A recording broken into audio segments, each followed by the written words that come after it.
Good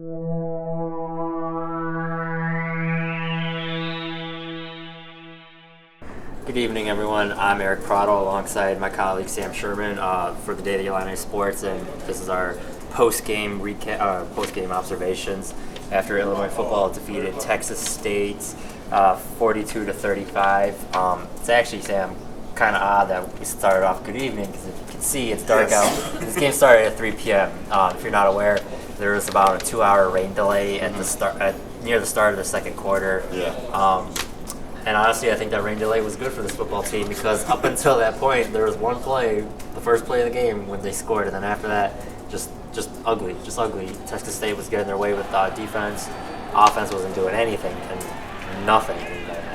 Yeah, it wasn't pretty, and even you can still make the argument that the entire game wasn't all that pretty. I mean, it was certainly post-delay, there were a lot better things that were being seen, for this team, but it's just another one of these games, and these kind of, I guess most teams would probably consider them like tune-up games before conference play, and they were not that for Illinois, because you mostly what you learned from these non-conference games, for mostly what the team kind of learned is, well, I don't know about them, but what maybe the fan base and people learned is kind of what they have here. Especially playing Washington and that game, what happened there, and now playing Texas State, where maybe they thought that they'd get a easy one, and pretty far from the truth. I agree. I think heading into Big Ten play, because I mean honestly now it's just all about Big Ten. This was their final tune-up, like you said. But heading into Big Ten play, the one definite is West Lawn, and he started off slow, but then he came out. He ended up finishing the game 25 of 39 for 266, 2 touchdowns. So he started off slow, but he picked it up like he's shown in the past. So I think he's a definite guy who you can count on. And then a good thing about today was finally the emergence of Josh Ferguson in a running game.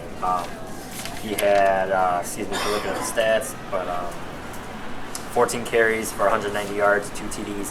Not to mention he had a screen pass that he took in for a touchdown as well. We've been talking about Josh Ferguson really in the last recaps we've done at pretty much every game, because but more because of the lack of Josh Ferguson and kind of what he can really bring to this team. And what I think everyone saw out there today was that kind of a reminder of last year, is that when he's involved in this offense and he's sort of showing what he can do, it's pretty dangerous.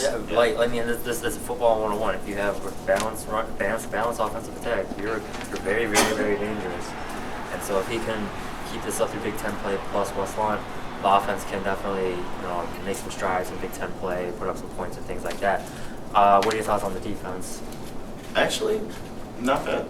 I think that there's blatant holes that that there's some issues there, but there were some things. I think that the key really to the defense this year that I've noticed is that there's spots. They've come up big in moments. Now, will that carry on to Big Ten play?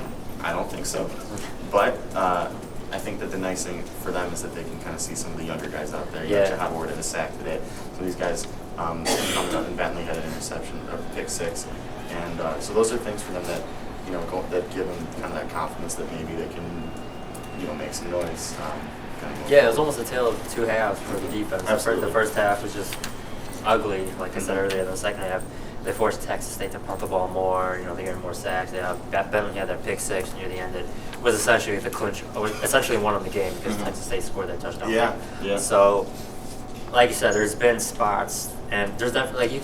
I think the biggest change though is the difference in defensive line pressure. They're able to get to these quarterbacks. I mean, there's still gaps, like you said. I mean, they're falling for the read option pretty hard. Over and over and over again. Over and over again, yeah.